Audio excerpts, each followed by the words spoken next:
Sanggar Cerita mempersembahkan Sabda Pandita Ratu.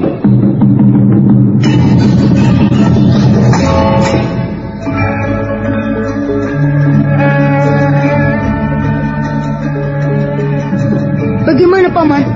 Salahkah dugaanku? Jangan kau asal tuduh bocah kecil. Apa dasarmu mengatakan aku seorang perampok? Pakaianmu sangat bagus. Kelihatannya terbuat dari lurik yang dikerjakan dengan teliti. Kemudian batiknya juga bagus.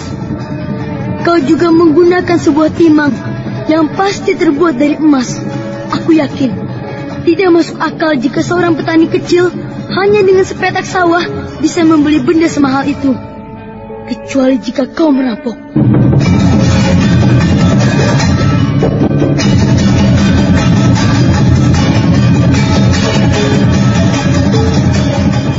Sabda Pandita Ratu, sebuah kisah penuh dilema, tragedi cinta anak manusia, perebutan tahta, mabuk harta dan duniawi, serta silaunya kehormatan, di mana keangkara murkaan merajalela karena dendam yang membara. Kisah ini berlatar belakang berdirinya Singasari. Ken Arok, dialah pemuda yang merekuk pahit getirnya kehidupan. Namun sebenarnya, dialah yang harus melaksanakan sabda-sabdanya. Perjalanan sengsaranya adalah awal untuk meraih keberhasilan, untuk menuju kejayaannya di saat Singasari berdiri. Apakah cita-citamu itu, Ken Umang? Aku ingin mengubah nasibku. Aku bosan dengan kehidupanku selama ini yang terlunta-lunta, akrab dalam pelukan kemelaratan. Kadangkala aku berangan-angan, aku adalah seorang istri dari Patih. Bahkan lebih gila lagi, aku berangan-angan, andai kata aku adalah seorang permaisuri, maka akan terhapus semua masa silamku, terhapus lenyap, tidak bersisa semua kenangan buruk yang kumiliki. Itulah cita-citaku, Kakang Ken Arok. Bagaimana dengan kau, Kakang? Aku ingin menjadi seorang raja.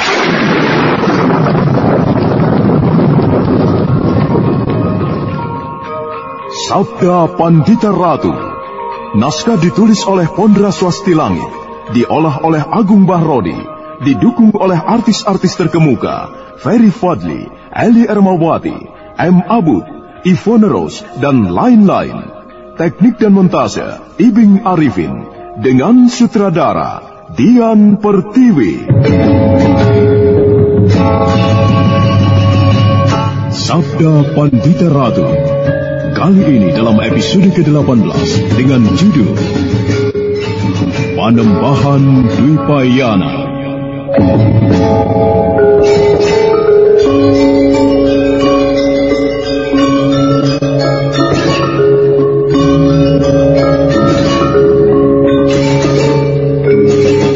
Dalam seri ke-529 ini, dengan para pemain Ferry Fadli sebagai Kamaswara, Naryo sebagai Bresima, Norman sebagai Badrawati, Wenda Lubis sebagai Lare Angon, Wit Hendra sebagai Panembahan Dwipayana, dan Asti Suhastra, pengantar cerita.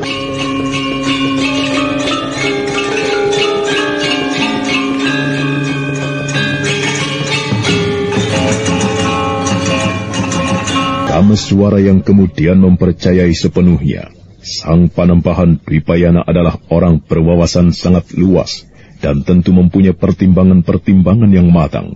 Selanjutnya memohon petunjuk kepadanya akan hal-hal apa yang harus dilakukannya untuk menyelamatkan para Meswara dari mara bahaya.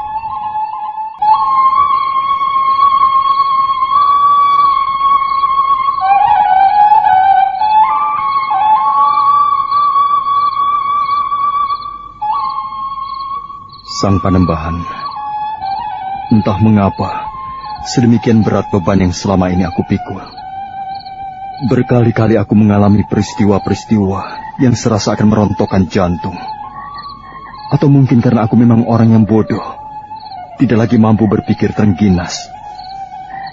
Oleh karena itu, Sang Panembahan, aku memohon petunjuk kepada Sang Panembahan.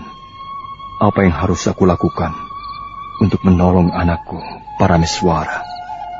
Aku akan memberi petunjuk, anak mas. Akan tetapi itu bukan berarti aku menganggap anak mas telah kehilangan daya kecerdasan atau daya pikir. Aku akan memberi petunjuk karena dalam hal ini aku lebih tahu daripada anak mas Kameswara. Terima kasih, Panembahan. Baiklah. Sekarang marilah kita hitung berbagai hal. Kita timbang berbagai kemungkinan. Yang pertama, anak mas, sumber bahaya dari putramu adalah titisan Nyai Warakenya, yang sekarang menjadi Uma Durga para Bandari itu. Yang jelas, dari ketiga orang yang ditakdirkan memiliki raja berwujud tatapan mata di telapak tangan kirinya, masih seorang yang belum menampakkan diri. Salah seorang dari Trinetra yang memiliki raja setan di telapak tangan kirinya. Dalam hal ini, kita semuanya bukan hanya anak Mas Kameswara, tetapi juga anak Mas Badrawati dan Lare Angon harus melebarkan telinga, menajamkan pandangan mata untuk mengetahui di mana orang ketiga itu berada. Kalau aku berhasil menemukan orang itu, apa yang harus aku lakukan, Panembahan? Angger Badrawati, jangan melakukan apa-apa. Aku bisa mengatakan menghadapi orang yang memiliki ajian Condo Birowo seperti itu. Ibarat Angger adalah seekor kijang menghadapi seekor singa. Angger bisa mengerti, bukan? Aku mengerti, Panembahan. Camkanlah itu, Angger Badrawati. Dan karenanya, gunakanlah perhitungan. Kuasailah diri. Jangan sampai Angger kehilangan kendali. Aku mengerti, Panembahan. Demikian juga dengan anak Mas Lare Angon. Aku mengerti, Panembahan. Nah, itu tadi adalah persoalan pihak lawan. Sekarang mari kita semuanya berbicara pihak kawan. Menurut pepesten yang telah menjadi suratan takdir itu, ada 5 orang yang memiliki Raja Kalacakra yang harus melindungi Angger Parameswara dari mara bahaya. Sudah ada 3 orang yang aku ketahui, anak Mas Kameswara. Mereka adalah Angger Badrawati, Angger Lare Angon, Nyai Nawang Gumilang yang kemunculannya bagikan melaksanakan tugas seorang ibu yang melimpahi kasih sayang kepada Angger Parameswara. Anak Mas Kameswara bisa menyebut 2 yang lainnya. Seorang telah tewas, Panembahan. Sayang sekali. Paman Lare Angon yang mendapat kesempatan bergaul akrab dengan yang seorang itu, Panembahan. Bagaimana anak Mas Lare Angon?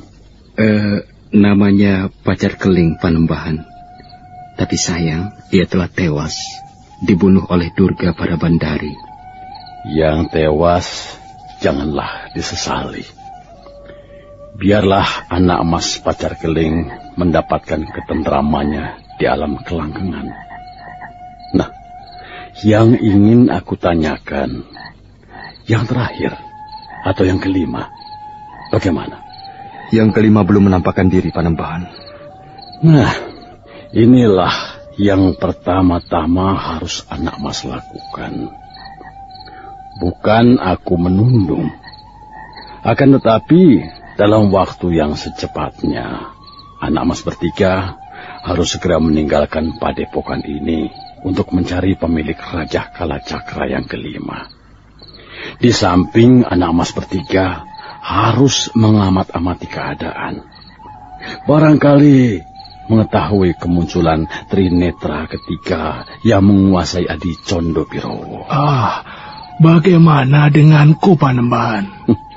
Aku berharap Adiwasi Bresima menemaniku di padepokan ini.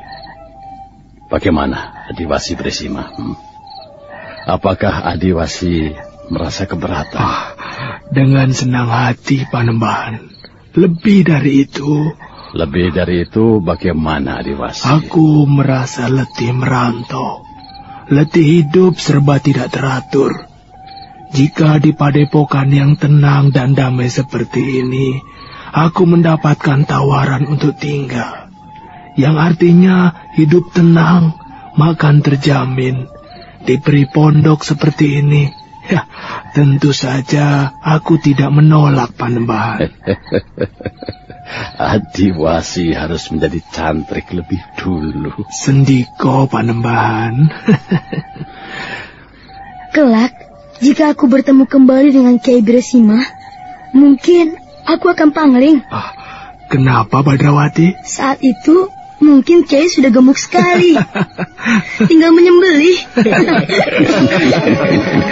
Dalam pertemuan yang sebenarnya membicarakan persoalan yang tidak sederhana itu, masih juga orang-orang itu sempat bercanda. Bercanda dalam keadaan yang demikian, seolah memberikan kesempatan untuk meredakan pikiran yang tegang. Dan beberapa saat kemudian, Sang Panembahan, bagaimana anak Mas Kameswara? Rasanya aku merasa sudah tidak sabar lagi untuk melaksanakan tugas Panembahan. Jangan tergesa-gesa, anak Mas. Maksudku, janganlah pergi malam ini. Besok adalah saat yang baik untuk berangkat. Karena besok bukanlah hari Taliwangke. Baiklah, Sang Panembahan. Jika demikian, apakah aku diperkenankan untuk menagih janji? Janji apa, anak Mas? Agar aku merasa yakin bahwa anakku di tempat ini benar-benar berada di dalam perlindungan yang aman. Aku memohon Panembahan bercerita tentang orang berjubah merah itu. Sebenarnya aku harus menemui orang itu lebih dulu, anak Mas, untuk bertanya apakah ia keberatan atau tidak. Jika aku bercerita tentang dirinya itu kepada anak Mas sekalian. Jadi, bersabarlah, anak Mas Kameswara. Dan manakala waktu telah bergeser, Kameswara, Badrawati, Lari Angon, dan juga Wasi Bresima telah kembali berada di pondoknya. Paman Kameswara, bagaimana Badrawati? Paman adalah satu-satunya orang di antara kita semuanya yang bisa menandai wujud dari Trinetra yang ketiga itu. Bagaimana wujudnya, Paman? Atau ciri-cirinya? Baiklah. Kebetulan kau mengingatkan aku, Badrawati. Orang ketiga yang memiliki Raja Trinetra di tangan kiri adalah seorang lelaki. Ia memiliki sebuah tembong besar di dagu sebelah kiri. Sebuah tembong? Iya, tembong adalah tai lalat yang agak besar. Alisnya agak mencuat, tubuhnya tidak seberapa besar. Kalau begitu, aku sebut saja orang itu si tembong yang memiliki Condo Birowo. Dan bagaimana dengan pemilik Raja Kalacakra yang kelima, Kameswara? Ia seorang lelaki pula. Usianya tidak terpaut jauh dari kita. Mungkin yang sangat mencolok sebagai ciri-cirinya adalah rambutnya yang telah memutih. Itulah pemilik Raja Kalacakra yang kelima. Baiklah, sekarang apa yang kita lakukan untuk menunggu datangnya pagi? Aku merasa heran melihat sikap Panembahan yang nampaknya tenang-tenang saja dengan kemunculan orang bercaping itu. Marilah, kita semuanya keluar, kecuali Paman Wasi Bresima yang mungkin ingin beristirahat. Aku ikut. Kalau begitu marilah kita memecah diri menjadi dua. Aku akan bersama-sama dengan Paman Wasi Bresima, akan mengitari perbukitan di sebelah barat. Sedang Badrawati dan Lari Angon kelilingi sekitar padepokan ini dari sisi timur. Mendung yang semula mengguyurkan hujan deras entah kemana perginya. Namun ketika tengah malam telah terlampaui, langit semilak bersih dan bulan yang telah meninggalkan purnama dan tidak bulat sempurna lagi memanjat langit semakin tinggi. Suasana tenang dan damai. Tetapi Kameswara dan Wasi Bresima yang berada di dekat telaga di sebelah barat padepokan merasa kedamaian yang ada di padepokan itu adalah kedamaian semu, karena bahaya seolah mengintai dari berbagai arah. Aku tidak melihat sesuatu yang mencurigakan, Paman Wasi Bresima. Nampaknya malam ini tidak akan terjadi apa-apa. Tetapi suasana ini benar-benar menyimpan teka-teki, Paman Wasi. Aku merasa seolah ada berpasang-pasang mata yang sedang memperhatikan kita. Maksud anak Mas? Anak Mas merasakan adanya orang di sekitar kita? Tidak, aku tidak menangkap getar gerak apapun. Juga tidak tarikan nafas mencurigakan. Mungkin hanya perasaanku saja, Paman. Didera oleh berbagai keadaan, membuatku gampang curiga. Boleh jadi, sebenarnya tidak ada apa-apa, Paman Wasi. Mari kita kelilingi telaga, anak Mas. Mari, Paman Wasi. Dengan berjalan perlahan, Kameswara dan Wasi Bresima menelusuri tepian telaga. sambil memperhatikan suasana dengan seksama. Sementara bulan terus bergerak memanjat, bahkan kemudian telah melewati titik pusatnya. Saat itu justru menjelang pagi. Kenapa berhenti, anak mas? Aku mendengar sesuatu, Paman. Sesuatu apa, anak mas? Entah, tetapi baru saja seperti ada suara yang janggal terbawa oleh angin. Angin dari arah barat laut. Nah, dari arah sana, Paman. Mari.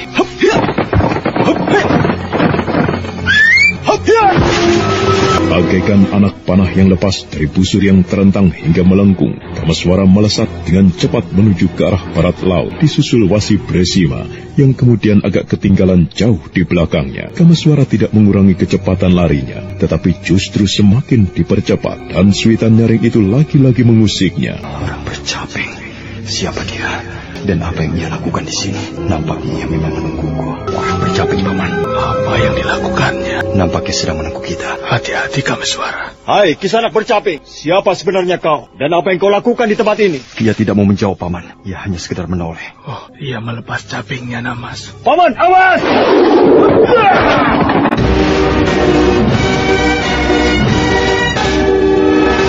Tidak terbayangkan oleh Kamaswara dan Wasi Bresima sebelumnya.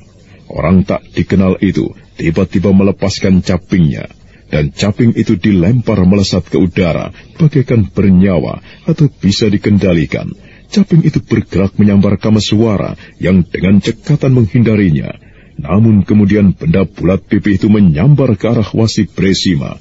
Namun dengan cekatan pula Bresima melenting ke udara. Di luar dugaan Kamaswara dan Wasi Bresima, orang yang mengenakan caping itu tiba-tiba menyerang dengan menggunakan capingnya.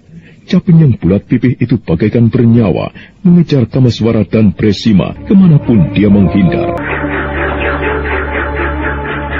Orang sial! Hai! Ha! Aku pecah capingmu. Rasakan ini.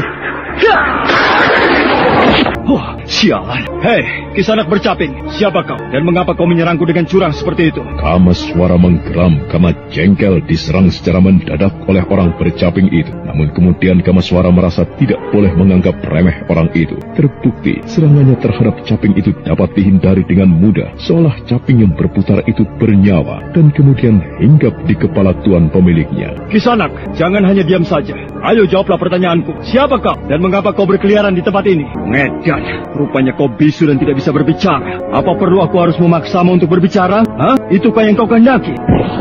Hei, jangan lari kau! Kamaswara yang merasa penasaran oleh orang bercaping itu segera melenting mengejar. Gerakan orang bercaping itu gesit luar biasa. Namun Kamaswara mampu bergerak tidak kalah gesitnya. Dia mengejar bayangan itu kemanapun dia lari. Dan dalam pada itu, Wasi Bresima akan ikut mengejar. Tetapi langkahnya tertahan. Ada sesuatu yang lebih menarik perhatiannya. Orang berjubah merah. Sang Wasi Bresima yang akan meloncat menyusul Kamaswara kemudian mengurungkan niatnya. Perhatiannya tertuju kepada orang berjubah merah yang dengan cara tiba-tiba telah berada tidak jauh dari tempat di mana dia berada. Orang berjubah merah itu kemudian malah melangkah mendekati Wasi Bresima. Selamat malam, Kisana Prabangkara. Siapakah kau? Mengapa kau berada di sini? Benarkah Kisana tidak tahu siapa aku? Aku bertanya karena aku belum tahu siapa kau. Ayo, jawablah. Dan jangan berbelit-belit. Siapa kau? Dan mengapa kau berada di sini? Baiklah, Kisanak Prabangkara. Namaku Bresima. Aku berasal dari suatu daerah di pesisir utara yang sering disebut Bumi Panarukan. Aku berada di sini karena aku menjadi tamu Sang Panembahan Dwipayana. Bagaimana kalau aku tidak percaya? Apa yang Kisana tidak percaya? Aku tidak percaya bahwa kau adalah tamu dari Sang Panembahan. Kalau begitu, nampaknya aku harus mempersilahkan Kisanak untuk bersama-sama menghadap Panembahan untuk membuktikan bahwa aku adalah benar-benar tamu Sang Panembahan. Aku tidak mau dan aku tidak percaya. Lalu dengan cara bagaimana aku harus membuktikan bahwa aku adalah tamu dari Sang Panembahan? Kita bertempur. Kita bertempur? Iya. Aneh, mengapa harus dengan cara itu, Kisanak? Rasanya janggal jika untuk membuktikan bahwa aku adalah tamu sang penembahan harus dengan bertempur. Iya, aku tidak peduli. Aku tidak mau, Kisanak. Aku tidak mau bertempur denganmu, dengan orang yang tidak aku ketahui asal-usulnya. Apalagi kau mengenakan topeng seperti itu. Aku tidak peduli. Jadi, Kau mau bertempur atau tidak? Aku akan menyerangmu. Nah, bersiaplah. Kalau kau tidak melawan, jangan menyesal kalau kau akan mati di tanganku. aku tidak peduli. Apapun yang akan kau lakukan, mau bunuh aku atau mau mencelakai aku, silakan. Kisanak Wasi Bresima. Aku bersungguh-sungguh dengan ancaman ini. Awas, bersiaplah. Orang berjubah merah dan mengenakan topeng jelek itu telah mengambil ancang-ancang siap menyerang Wasi Bresima. Nampaknya Prabangkara itu memang tidak peduli apakah Wasi Bresima akan mencoba melawan atau tidak. Di dalam keadaan yang demikian itu, tiba-tiba... Bagus, yang seorang telah datang. Kau rupanya Kisanak berjubah merah. Ya, inilah aku. Dan kalian berdua, bersiaplah. Bersiap untuk apa? Aku akan membunuhmu. Akan membunuhku? Aneh. Mengapa? Apa kesalahan kami? Karena aku ingin membunuhmu. Wah, bagaimana Paman? Apa yang terjadi? Aku sendiri tidak mengerti anak Mas Kameswara. Orang ini tiba-tiba saja muncul dan memaksakan pertempuran denganku. Kita benar-benar menghadapi keadaan yang aneh, Paman. Keadaan yang aneh. Ataukah kita sebenarnya yang aneh? Kita baru saja melihat orang bercaping yang mencurigakan. Aku mengejarnya. Dan orang itu lenyap begitu saja. Dan sekarang muncul orang berjubah merah. Dengan keinginan yang tidak kalah aneh. Bersiaplah kalian berdua.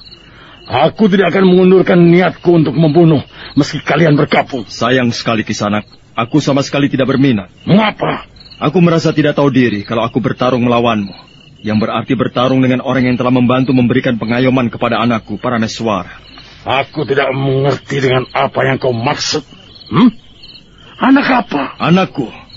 Kau telah menolongnya. Jangan kaitkan itu. Meski aku telah membantu memberikan perlindungan kepada seorang bayi, aku tidak akan mengaitkannya denganmu. Kau tidak perlu merasa berhutang budi karena aku tidak menghutangkan atau menjual budi. Bersiaplah Kameswara. Aku akan menyerangmu. Sebaiknya jangan anak Mas Kameswara. Biarkan saja Kisanak berjubah merah membunuh kita. Kita ikhlaskan saja. Yalah. Mengapa kau bersikap seperti itu? Bersikap seperti pengecut. Ayo bangkitlah. Tidak. Maaf Kisanak Prabangkara. Aku sama sekali tidak berminat. Malah kalau kau mau berbaik hati, tolong kau buka topengmu. Aku ingin melihat wajahmu sepuas-puasnya. Orang-orang sial. Kalian malah menuntut. Tentu saja tidak adil kalau hanya kau yang boleh menuntut Kisanak Prabangkara. Apalagi tuntutanmu adalah sebuah tuntutan yang tidak masuk akal sama sekali. Tanpa sebab apapun, kau menantang kami bertarung. Pikiran semacam itu hanya ada pada orang yang tidak waras. Kurang ajar. Kau katakan aku tidak waras, Itu menusuk perasaanku. Sangat menusuk perasaanku. Dan itu sudah cukup menjadi alasan untuk membunuh kalian. Dengan demikian semakin terbukti apa yang aku tuduhkan, Kisanak Prabangkara. Kau benar-benar tidak waras. Seharusnya kalau mau disebut orang waras, kau tidak akan bersikap seperti itu. Setan, bersiaplah. Karena aku betul-betul akan menyerang kalian berdua. Jangan salahkan aku jika kalian sampai cedera karena tidak mempersiapkan diri. Aku sudah memperingatkannya. Tunggu dulu. Bagaimana kalau aku mempunyai syarat? Itu tawaran yang lebih bagus. Katakan apa syaratmu? Aku akan melayanimu untuk berkelahi. Asal kau mau melepas topengmu. Bagaimana? Kau akan ketakutan. Aku ketakutan? Iya. Kau akan ketakutan kalau melihat wajahku. Mengapa? Apakah wajahmu buruk sekali? Baiklah, bersiaplah. Aku akan membuka topengku. Tapi jangan salahkan aku kalau kau mati setelah melihat wajahku. Bagaikan disengat kala jengking, Kameswara dan Wasi Bresima benar-benar terperanjat melihat wajah di balik topeng itu. Kameswara mengira dia akan melihat wajah Panembahan Dwipayana atau wajah yang lain. Namun ternyata wajah itu adalah wajahnya sendiri. Wasi Bresima merasa melihat ada dua Kameswara yang berdiri di depannya. Kameswara yang seorang adalah Kameswara yang semula bersamanya, sedangkan Kameswara yang lain adalah Kameswara yang berjubah merah. Di samping perbedaan pakaian yang digunakannya, Wasi Bresima juga melihat perbedaan suara yang dimiliki keduanya. Bagaimana mungkin hal ini bisa terjadi? Kau... Aku bilang, kau telah merasakan biang dari segala biang rasa terkejut. Inilah aku, kau telah melihatnya. Aku bukan Prabangkara, aku adalah Kameswara. Gila, itu tidak mungkin. Mengapa tidak mungkin Kisana Kameswara? Lihatlah wajahku. Apakah kau masih akan meragukan siapa aku? Aku adalah Kameswara. Hanya satu Kameswara di dunia ini. Hanya ada satu. Itulah aku. Aku Kameswara yang sebenarnya. Akulah Kameswara. Kau Kameswara palsu. Aku Kameswara yang asli. Kau Kameswara yang palsu. Kau gila. Kau yang gila. Berani mengaku sebagai Kameswara. Kau pasti menggunakan sebuah cara untuk mengelabui aku. Aku tidak akan membiarkan hal ini terjadi. Aku tidak akan membiarkan ada orang lain yang memiliki wajah seperti wajahku. Karena orang itu tentu dengan mudah akan memfitnahku, melakukan perbuatan-perbuatan seolah aku yang berbuat. Jadi apa menurutmu? Aku akan membeset wajahmu. Wajah itu tentu sekedar topeng. Di balik wajah pasti ada wajah yang lain. Baru saja kau mengucapkan sebuah kalimat yang manis sekali. Kisana yang mengaku bernama Kameswara. Kau mengatakan di balik wajah ada wajah. Di balik wajah itu masih ada wajah yang lain lagi. Itu namanya kepalsuan. Seperti di dalam mimpi masih terbingkai mimpi. Cukup. Cepat tunjukkan wajahmu yang sebenarnya. Tidak bisa. Ini wajahku. Bagaimana aku harus menunjukkan wajah yang lain? Apa aku harus mengenakan topeng lagi? Kalau begitu, aku terpaksa memaksamu. Bagus itu. Semula aku yang berkeinginan memaksamu untuk bertarung. Sekarang kaulah yang justru bernafsu untuk bertarung. Nah, aku telah siap. Mari kita berkelahi. Kameswara sangat kebingungan. Demikian juga dengan Wasi Bresima. Kenyataan yang mereka hadapi adalah merupakan kenyataan yang paling tidak masuk akal. Perasaan Kameswara menjadi sangat goreh. Dia tidak tahu harus berbuat apa. Sementara Kameswara yang berjubah merah, yang semula menggunakan sebutan Prabangkara, nampak menyeringai. Nah, apa yang akan dilakukan oleh Kameswara? Siapa sebenarnya Kameswara yang berjubah merah itu? Saudara pendengar, untuk mengetahui jawabannya, ikutilah kelanjutan kisah ini dalam seri berikutnya. Sampai jumpa.